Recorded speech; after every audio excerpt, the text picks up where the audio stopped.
তোমাদের সবাইকে স্বাগত বিশ্বের বৃহত্তম পুরী জগন্নাথ দেবের রথযাত্রায়, যেটি আনুমানিক 1575 সাল থেকে প্রতি বছর আষাঢ় মাসে ঠিক একই রকমভাবে পালিত হয়ে আসছে। পুরী জগন্নাথ দেবের রথযাত্রা সম্পর্কে আমরা কম বেশি সবাই জানি, কিন্তু শ্রী শ্রী বলভদ্র, দেবী সুভদ্রা ও প্রভু জগন্নাথ দেবের রথের সম্পর্কে আমরা কি কিছু জানি? পুরী জগন্নাথ দেবের রথযাত্রা যেমন প্রসিদ্ধ, যেমন আকর্ষণীয়, তেমনি প্রতিটি রথের বৈশিষ্ট্য।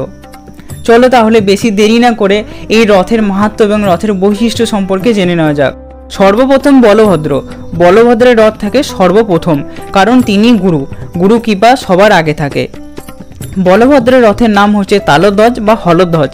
এই রথের মোট চাকার সংখ্যা 14টি। এই রথের রশ্মির নাম বাসুকীনাগ। মোট ব্যবহৃত কাঠের টুকরো 763টি। উচ্চতা 43.3 ফুট। রথের রং লাল, নীলাভ, সবুজ। এই রথের ঘোড়াদের নাম টিবরা, ঘোড়া, দীর্ঘসমা, স্বর্ণনাভা। ঘোড়াদের রং কালো। পতাকার নাম উন্নান্নী। দ্বিতীয়ত দেবী সুভদ্রা। বলভদ্রের রথের পর আসে দেবী সুভদ্রার রথ। গুরু কৃপার পর আসে ভক্তি। দেবী সুভদ্রার রথের নাম দর্পদলন বা পদ্মধ্বজ। এই রথের মোট চাকার সংখ্যা 12টি। উচ্চতা 42.3 ফুট। মোট কাঠের সংখ্যা 593টি। এই রথের রশ্মির নাম শঙ্খচূড় নাগিনী। রথের রং লাল, কালো। পতাকার নাম নাদাম্বিকা। এই রথের ঘোড়াদের নাম রচিকা, মুচিকা, জিতা, অপরাজিতা। ঘোড়ার রং লাল। এবং সর্বশেষ হচ্ছেন প্রভু জগন্নাথ দেব।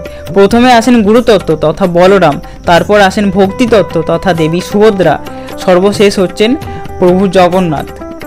জগন্নাথ দেবের রথের নাম নন্দীঘোষ বা কপ্পিধ্বজ। এই রথের চাকার সংখ্যা মোট 16টি। রশ্মির নাম শঙ্খচূড় নাগিনী। উচ্চতা 44.2 ফুট। রথের রং লাল, হলুদ। কাঠের সংখ্যা 832টি। পতাকার নাম তৈলক্যমোহিনী। ঘোড়ার নাম শঙ্খ, বলহাকা, শ্বেতা, হরিদাস। ঘোড়াদের রং সাদা। প্রতিটি রথ নিম কাঠ দিয়ে তৈরি। একে দারুও বলা হয়। রথ তৈরির সময় কোনো ধরনের ব্রেকের ব্যবহার হয় না। রথযাত্রায় জগন্নাথ, বলরাম এবং দেবী সুভদ্রা কিন্তু একা থাকেন না, তাদের সঙ্গে থাকেন 33 কোটি দেবদেবীরা।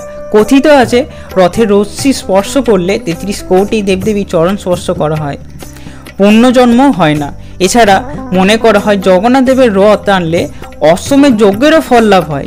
প্রতি বছর নতুন করে প্রতিটি রথ নবনির্মাণ করা হয়। পুরী রথ চলার সময় রাস্তার চাকায় 3টি দাগ পড়ে, তা হলো গঙ্গা, যমুনা ও সরস্বতী। যারা রথে দড়ি ধরতে বা টানতে পারেন না, তারা এই 3টি দাগে ধূলি গ্রহণ করে এবং এই ত্রিদাগ গড়াগড়ি দেয়। এতে গঙ্গা, যমুনা ও সরস্বতী অবগাহনের ফল লাভ হয়। আজকের ভিডিওটি এই পর্যন্ত রইল। প্রভু জগন্নাথ, দাদা বলরাম, দেবী সুভদ্রা তোমাদের এবং তোমাদের পরিবারের ও আপনজনদের সুস্থ রাখুক, ভালো রাখুক। জয় জগন্নাথ। ভিডিওটি ভালো লাগলে শেয়ার, লাইক, সাবস্ক্রাইব করে দিও এবং কমেন্ট বক্সে জয় জগন্নাথ লিখে দিও। আর আমাদের যতটা তথ্য সংগ্রহ করতে পেরেছিলাম তার ভিত্তিতে এই ভিডিওটি বানিয়েছি। তোমরা যদি আরও বেশি কিছু জানা থাকে তাহলে অবশ্যই কমেন্ট করে জানিও।